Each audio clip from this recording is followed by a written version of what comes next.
Now there was a man of the Pharisees named Nicodemus, a ruler of the Jews. He came to Jesus by night and said to him, "Rabbi, we know that you are a teacher come from God, for no one can do the signs that you do unless God is with him." And Jesus answered him, "Most certainly, I tell you, unless one is born anew, he can't see God's kingdom."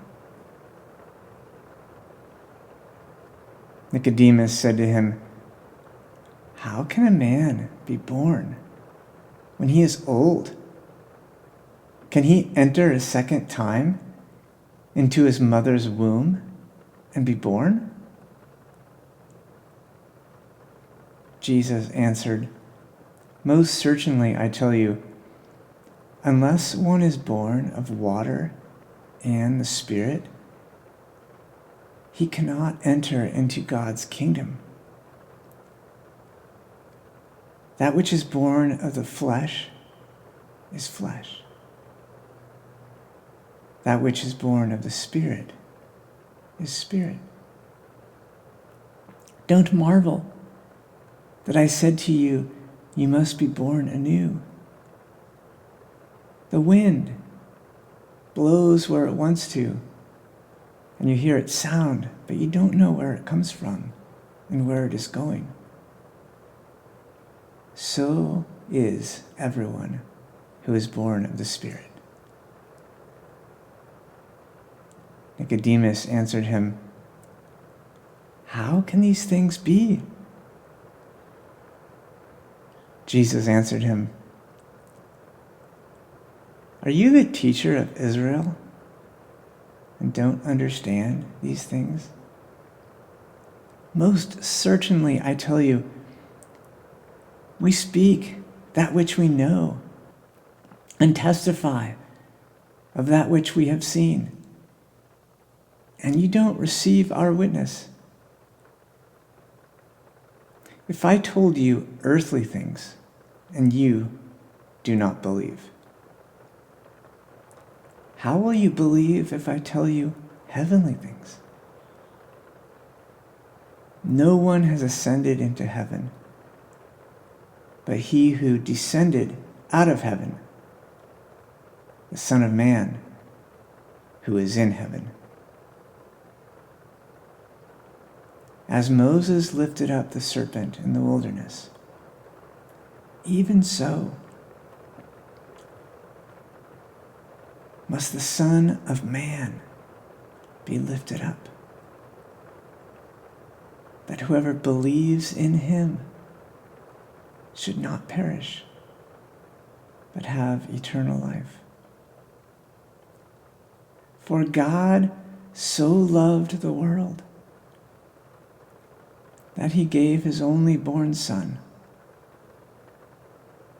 that whoever believes in him should not perish, but have eternal life. For God did not send his Son into the world to judge the world,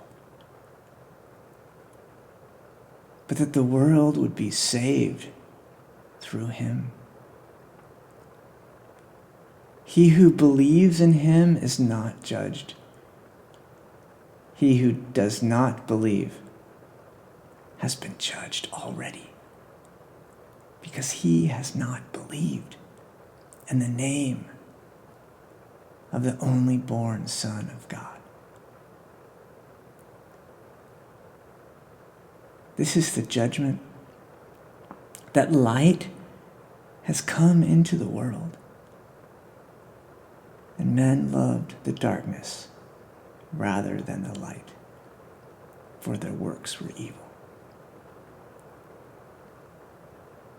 For everyone who does evil hates the light and does not come to the light, lest his works be exposed. But he who does the truth comes to the light, that his works may be revealed, that they have been done in God. After these things, Jesus came with his disciples into the land of Judea. He stayed there with them and baptized. John also was baptizing in Enon near Salim, because there was much water there.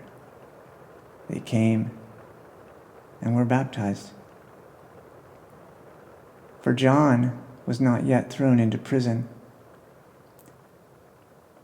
Therefore, a dispute arose on the part of John's disciples with some Jews about purification. They came to John and said to him, "Rabbi, he who is with you beyond the Jordan, to whom you have testified, behold, he baptizes, and everyone is coming to him." John answered, "A man can receive nothing unless it has been given him from heaven. You yourselves testify that I said, I am not the Christ, but I have been sent before him. He who has the bride is the bridegroom. But the friend of the bridegroom, who stands and hears him, rejoices greatly because of the bridegroom's voice. Therefore, my joy is made full. He must increase, but I must decrease. He who comes from above is above all. He who is from the earth belongs to the earth and speaks of the earth. He who comes from heaven is above all. What he has seen and heard, of that he testifies, and no one receives his witness. He who has received his witness has set his seal to this, that God is true. For he whom God has sent speaks the words of God. For God gives the Spirit without measure. The Father loves the Son and has given all things into his hand. One who believes in the Son has eternal life. But one who disobeys the Son will not see life, but the wrath of God remains on him.